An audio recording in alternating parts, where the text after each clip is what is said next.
Hello students, how are you?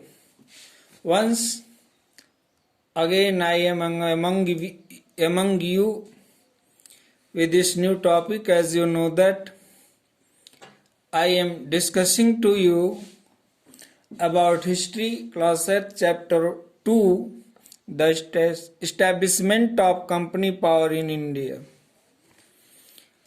As in the previous chapter I told you about the French trade in India. After the French trade came to an end in India, the English East India Company came into existence. Students, you know that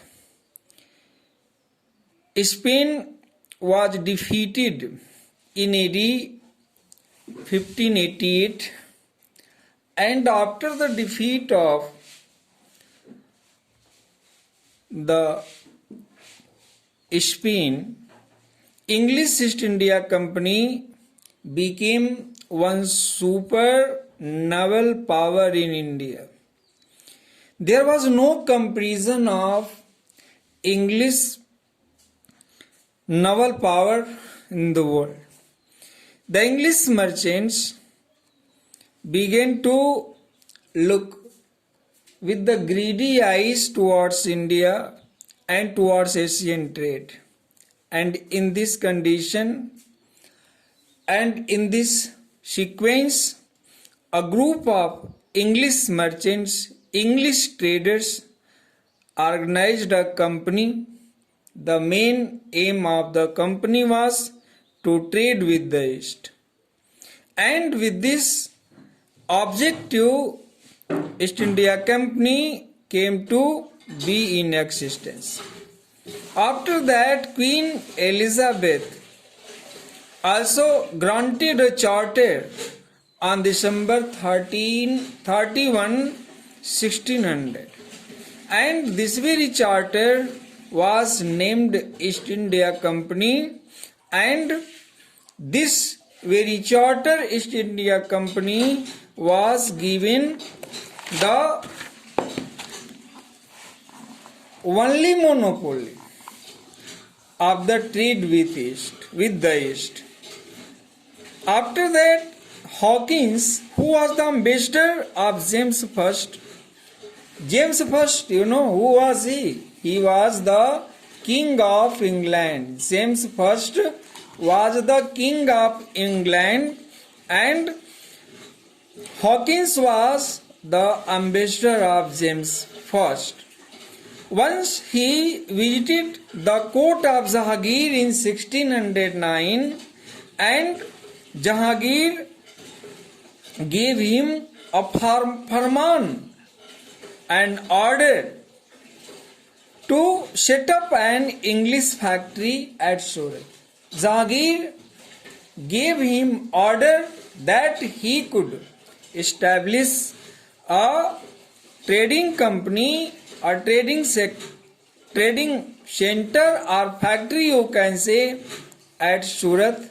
And in this way, James I, by the permission of Jahangir, established a English factory at Surat. Now, you know, the British, you can say, defeated the Portuguese in 1612 in a battle, and after defeating Portuguese, the English got the order, got the permission to build a factory at Surat. So, in this way, in 1653, the British ambassador, Sir Thomas Roe, who was the ambassador that time, he reached the Mughal court. He reached in the court of the Mughal emperor, and he succeeded in getting permission also to carry a trade at Surat.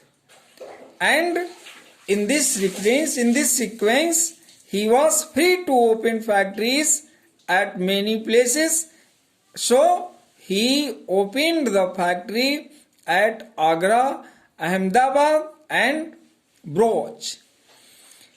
Now students, I hope that in today's reference, in traditional way you know what is the meaning of factory. But at that time, the factory means not the same as today. Here factory means क्या होता है? You know, in simple word, that is कारखाना. But at that time, factory meant not that कारखाना only. Here, at that time, factory meant nothing else than a mere trading center. It means East India Company or the factory which was established by East India Company was alone a trading center. And you know what is done at the trading center? There only things were bought and sold, and different articles of sale and purchases were stocked there only. Understand? And nothing, not any single thing was manufactured at the factories. So, students, here I would like mention that conditions in South were more favorable to the English, to the British. This was so because in South they had not to face any strong government. And in 1639 they obtained, the favor was in their luck. Understand? And so they got a piece of land from Raja Chandragiri, and by getting that land they founded the city of Madras that is known as Chennai today. This was established at the East Coast. Here students, I would like to tell you also that English built a fort, that British built a fort around their factory that was called the Fort St. George.